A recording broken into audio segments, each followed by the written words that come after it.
सावित्री सब्जी लेने बाजार गई होती है कि तभी उसकी नजर मिनी स्कर्ट पहनकर बाइक पर जा रही एक लड़की पर जाती है जिसकी पूरी टांगे दिखाई दे रही थी। ये देख सावित्री अपनी आंखें बंद करते हुए कहती है, छी छी, शर्मो हया तो जैसे बेची खाई है आजकल की लड़कियों ने। कैसे कैसे कपड़े पहनकर घूमती हैं। अरे इतने छोटे कपड़े तो हमारे जमाने में 5 साल की बच्चियां भी नहीं पहनती थी, जितनी अब 25 साल की पहनती हैं। बुड़बुड़ाते हुए सावित्री घर आती है जहाँ वो टीवी पर सूर्य ग्रहण की खबर देखती है। क्या आज सूर्य ग्रहण है? ठीक है, तो जब तक ग्रहण है कोई भी खाना नहीं खाएगा। और तू बड़ी बहू, तू खाने में तुलसी के पत्ते डाल दे। सर पर घूंघट ओढ़े रेखा मुंडी हिलाती है। कुछ देर बाद सूर्य ग्रहण लग जाता है। तभी रेखा का पति ऑफिस से थका हारा घर आता है और फ्रिज में से ब्रेड जैम लगाकर खाने लगता है। ये देख सावित्री गुस्से में चिल्लाते हुए कहती है, हे राम, कर दिया ना अपशगुन। भला ग्रहण में कौन खाना खाता है? क्या माँ, अब भूख लग रही है तो कुछ खाओ भी ना क्या? ठीक ही तो कह रहा है वो। अब ये सब पुराने विचारों को त्याग भी दो सावित्री। आप तो चुप ही रहिए। और तू बड़ी बहू, यहाँ खड़ी खड़ी मेरी शक्ल क्या देख रही है? तू इसे रोक नहीं सकती थी? माँ जी वो मैं। अब क्या बकरी की तरह मैं कर रही है? अपना पल्लू ठीक करिए, सर से खिसकना नहीं चाहिए। बहुएं जितनी मर्यादा में रहें उतनी ही अच्छी लगती हैं। अरे हम भी थे, जितना मर्जी काम करते थे, लेकिन मजाल है कि कभी घूंघट सर से सरका हो। 3-3 मटके पानी के कुएं से उठा कर लाना, भैंसों का, खेतों का सब काम देखना। कितना काम होता था हमारे जमाने में। लेकिन एक आजकल की बहुओं को तो आटा गूंथने से लेकर बर्तन धोने तक हर काम के लिए बस एक मशीन चाहिए। और छोटे छोटे कपड़े पहनकर इनसे किट्टी पार्टी करवा लो बस। लेकिन मेरे घर में ये सब नहीं चलेगा। मेरे घर में बहुएं हमेशा घूंघट में और साड़ी में ही रहेंगी। इसलिए ध्यान रहे, आगे से ये पल्ला खिसके ना तेरे सर से। जी माँ जी, ध्यान रखूंगी। ये है सावित्री देवी, जिसे मॉडर्न कपड़ों वाली लड़कियां बिल्कुल भी पसंद नहीं थी। सावित्री के 2 बेटे थे। बड़े बेटे की शादी हो चुकी थी। बड़ी बहू रेखा बिल्कुल अपनी सास के कहे पर चलती थी, लेकिन फिर भी सावित्री उससे कभी खुश नहीं रहती थी। वो उसके किसी न किसी काम में कमी निकाल ही देती थी। एक रोज जब रेखा अपने कमरे में दिन में आराम कर रही थी तो सावित्री अचानक से उसके कमरे में आती है। तब रेखा करवट बदल रही होती है, जिससे उसकी कमर दिख जाती है।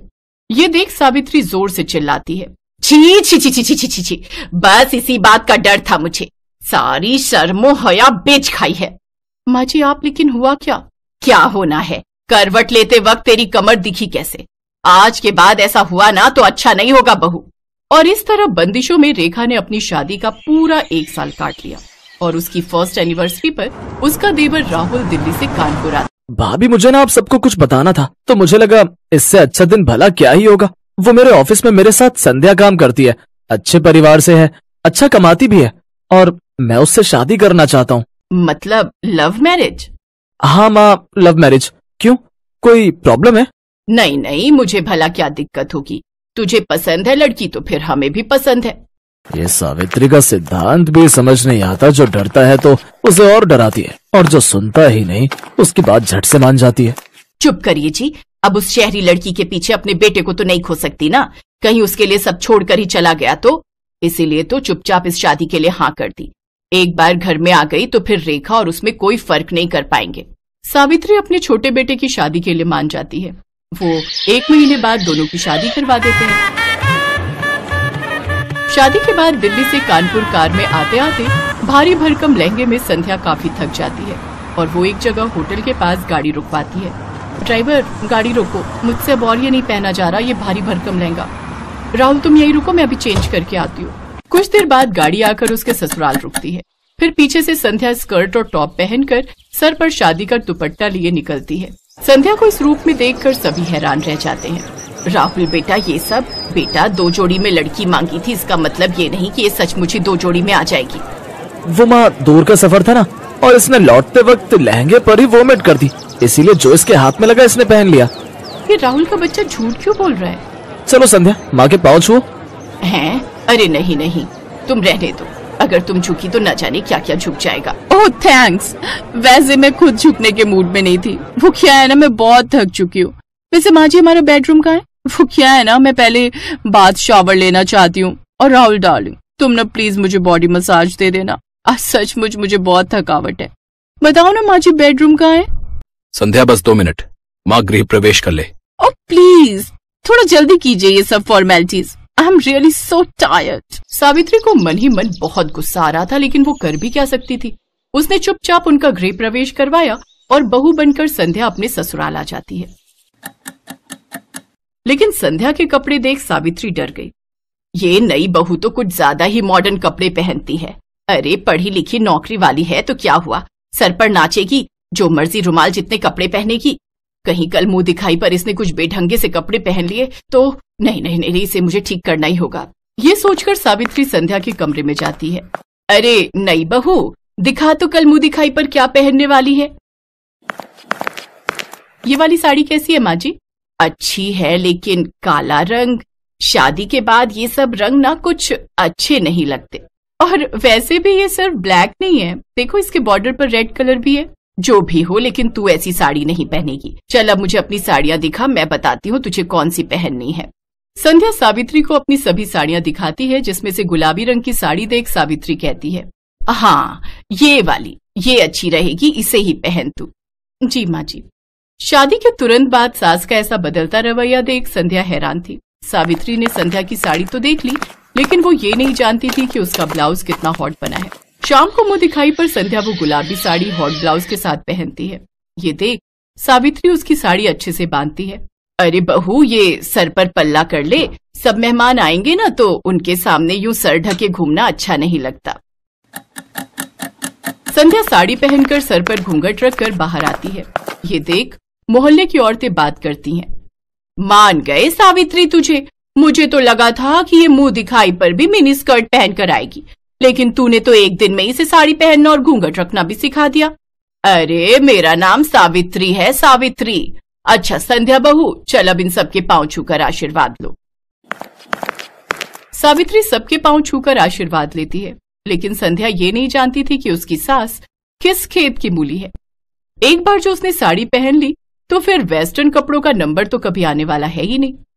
अगले दिन उन सबको मंदिर जाना था, इसलिए रात को ही संध्या अपनी सास से जाकर पूछती है कि कल उसे क्या पहनना चाहिए। तुझे क्या पहनना है क्या नहीं ये सब तो बाद की बात है, लेकिन तू इस नाइट ड्रेस में बाहर कैसे आ गई? हमारे घर में ये सब नहीं चलता। लेकिन राहुल ने तो मुझसे कहा था कि मैं जो मर्जी पहन सकती हूँ। अरे उसे क्या पता इन सब के बारे में, रहा भी है वो इस घर में, बचपन से तो पहले पढ़ाई के लिए हॉस्टल में और फिर नौकरी के चक्कर में बाहर। तू उसकी बीवी है पर बहू मेरी है और इस घर में मेरी ही चलती है। संध्या उदास हो जाती है और वो अपने कमरे में चली जाती है। उसे उदास देख उसकी जेठानी भी उसके पीछे पीछे उसके कमरे में चली जाती है। उदास मत हो संध्या, इस घर का नाम ऐसे ही सावित्री निवास नहीं पड़ा है, यहाँ बस माँ जी की ही चलती है। उनसे पूछे बिना तो मैं खाना तक नहीं बना सकती, तो कपड़े तो दूर की बात है। अब कपड़े चेंज करके साड़ी पहन लो और किचन में आ जाओ। मुझे नहीं लगता अब वो तुम्हें कभी भी वेस्टर्न ड्रेसेस पहनने देंगी। ऐसे कैसे नहीं पहन सकती? अब तो बस हफ्ता भर में ये साड़ी पहनूंगी, उसके बाद बिल्कुल नहीं। एक हफ्ते बाद राहुल संध्या के साथ हनीमून ट्रिप प्लान करता है। सच में संध्या बहुत मजा आएगा, कश्मीर सच में बहुत खूबसूरत है। अच्छा अब तुम पैकिंग कर लो। संध्या अपनी पैकिंग कर लेती है। फिर जब ये बात सावित्री को पता चलती है तो वो संध्या के पास आती है। अच्छा कश्मीर जाने की तैयारी हो रही है, दिखा तो तूने क्या क्या रखा है वहां पहनने के लिए। वो क्या है ना, ध्यान रखना पड़ता है, कहीं तूने छोटे छोटे कपड़े रख लिए और तुझे सर्दी लग गई तो। वो तो मैं समझ ही गई थी कि बिना मेरे कपड़े चेक किए आप मुझे जाने कहाँ देंगी। संध्या हनीमून के लिए चली जाती है, लेकिन वो वहां जाकर कुछ वेस्टर्न कपड़े खरीद लेती है और अपनी ढेर सारी फोटोज लेती है। लेकिन एक रोज उसकी सास वो फोटोज देख लेती है और वो संध्या पर खूब गुस्सा होती है। लेकिन तभी वहां सावित्री की सास रत्ना आ जाती है, जो काफी बूढ़ी होती है, लेकिन उन्होंने भी टी शर्ट और पैजामा पहना होता है, साथ ही चश्मा भी लगाया होता है। बताओ भला क्या बुराई है इन कपड़ों में? मुझे देखो, मैं क्या इन कपड़ों में बुरी लग रही हूँ क्या? अरे जब मैं गांव में रहकर ऐसे कपड़े पहन सकती हूँ तो फिर मेरे पोते की बहू क्यों नहीं? और तू जानती है आज क्या हुआ? जब मैं रेलवे स्टेशन से लौट रही थी तो साड़ी पहने एक लड़की बाइक पर बैठी थी, उसकी साड़ी बाइक में फंस गई और वो नीचे गिर गई, जिससे उसे थोड़ी चोट आ गई। और वो कोई और नहीं, हमारी बड़ी बहू रेखा है। अभी अस्पताल में भर्ती करवा कर आई हूँ उसे। जमाने के साथ अपनी सोच बदल सावित्री। ये सब बातें सुन सावित्री को अपनी गलती का एहसास होता है और अब वो कभी भी अपनी बहुओं को उनकी मर्जी के कपड़े पहनने से नहीं रोकती।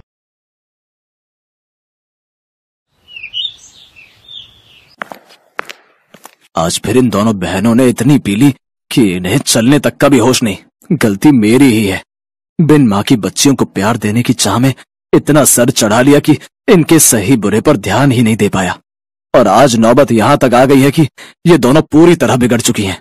अपनी दोनों जवान बेटियों की हरकतों को देखते हुए धनराज सेठ उनके लिए लड़के तलाशने शुरू कर देता है। फिर कुछ दिनों में उनकी शादी अपने बराबर के घराने में कर देता है, जहां उनकी सास राजरानी हाथों में आरती की थाली लिए उनका स्वागत करती है, जिसे देख सुनैना और मलाइका अपने घूंघट को हटाते हुए कहती हैं, ओफो सासू मॉम, अब ये सब तामझाम बंद भी करो। हम ससुराल आई हैं, कोई सरहद पर जंग लड़ने नहीं आई है जो आप ये सब ड्रामे कर रही हैं।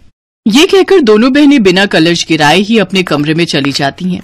उनका ऐसा व्यवहार देखकर राजरानी और उसके बेटे निखिल और रोहित हैरान रह जाते हैं। अगले दिन वो दोनों सुबह 10 बजे सोकर उठती हैं। फिर राजरानी उनसे कहती है, अरे ये क्या बहुओं, अभी तक तुम दोनों नहाई नहीं। आज तुम दोनों की पहली रसोई है जिसमें तुम्हें मीठा बनाना है। चलो जल्दी से नहा लो। लेकिन सासू मॉम, हमें तो करछी पकड़नी तक नहीं आती, हमें तो सिर्फ मीठा खाना आता है, बनाना नहीं। और वैसे भी घर में नौकर है ना, तो ये उनका काम है। हमने तो आज तक अपने घर के किचन में भी कदम नहीं रखा। बेटा, घर में भले ही हर काम के लिए नौकर है, लेकिन घर का खाना तो घर की लक्ष्मियों को ही बनाना चाहिए। माँ बिल्कुल सही कह रही है, और वैसे भी शादी के बाद अपनी पहली रसोई में मीठा बनाना एक रस्म है जो हर बहू निभाती है। ओफो, मायके में हमारा बाप कम था जो अब यहाँ तुम दोनों भी लेक्चर देने लग गए। Live it. अरे सुनैना, चलो जल्दी से रेडी होकर बाहर पूल में आ जाओ। आज हम दोनों जी भरकर स्विमिंग करेंगे। कुछ देर बाद दोनों बहनें सब घर वालों और नौकरों के सामने स्विमिंग ड्रेस पहनकर आती हैं और पूल में जाकर नहाने लगती हैं। अपनी बहुओं की ऐसी बेशर्मी देख राजरानी का तो सर शर्म से झुक जाता है। ये दोनों की दोनों तो मेरी नाक कटवा कर रहेंगी। हे भगवान, मेरे घर की इज्जत अब तेरे हाथ में है। राजरानी एक धार्मिक महिला थी, साथ ही वो समाज सेविका भी थी। उसका खुद का एक बड़ा एनजीओ था जिससे शहर की बड़ी बड़ी हस्तियां जुड़ी हुई थी। ऐसे ही कुछ दिन बीतते हैं। मलाइका और सुनैना अपने ससुराल के प्रति कोई जिम्मेदारी नहीं समझती थी। वो दोनों तो बस सारा दिन अपने मेकअप, पार्लर, शॉपिंग और पार्टीज में ही बिजी रहती। ये इतने छोटे कपड़े पहनकर तुम रात को कहाँ जा रही हो बहू? सासू मॉम, आज हमारी फ्रेंड की बर्थडे पार्टी है, हम दोनों नाइट क्लब जा रही हैं, आने में देर हो जाएगी, चलो सुनैना। फिर दोनों शॉर्ट ड्रेस पहनकर नाइट क्लब चली जाती हैं, जहां वो खूब सिगरेट शराब पीती हैं। फिर आधी रात को कुछ लड़के उन्हें घर ड्रॉप करते हैं। दोनों लड़खड़ाती हुई अंदर आती हैं, जहां उन्हें देखकर राजरानी उनसे कहती है, ये सब क्या है? आज तो तुम दोनों ने हद ही कर दी। अरे बड़े घर की बहुओं को ये सब शोभा नहीं देता। ओ सासू मॉम, अब अपना भाषण फिर देना मत शुरू कर दो। अरे यार, यही तो हमारे जीने के दिन है। अरे हम अपनी जवानी में एंजॉय नहीं करेंगे तो क्या तुम जैसी बुढ़िया होकर एंजॉय करेंगे? हाँ। तभी निखिल और रोहित वहां आते हैं और उन दोनों को जोरदार थप्पड़ मारते हैं। ये देखकर दोनों बहनों को बहुत गुस्सा आता है और वो भी अपने पतियों के मुंह पर थप्पड़ कस देती हैं। हम आज के जमाने की लड़कियां हैं, मुंह तोड़ जवाब देना बहुत अच्छे से जानती हैं, तो ऐसी गलती फिर मत करना। फिर दोनों अपने कमरों में लड़खड़ाते हुए चली जाती हैं। ऐसे ही समय बीता। फिर एक रोज सुनैना और मलाइका अपने घर में लेटी थी तो उनके फोन पर एक मैसेज आता है जिसमें शहर के बाहर एक फार्म हाउस में रेव पार्टी का इनविटेशन होता है। Oh wow, rave party! Malaika, I am so excited यार। मैंने आज तक बस रेव पार्टीज के बारे में सुना था, लेकिन अब तो हम उसे एंजॉय भी करेंगे। ऑफ कोर्स, अगर लाइफ में हर चीज का मजा नहीं लिया तो क्या किया? We will definitely go there.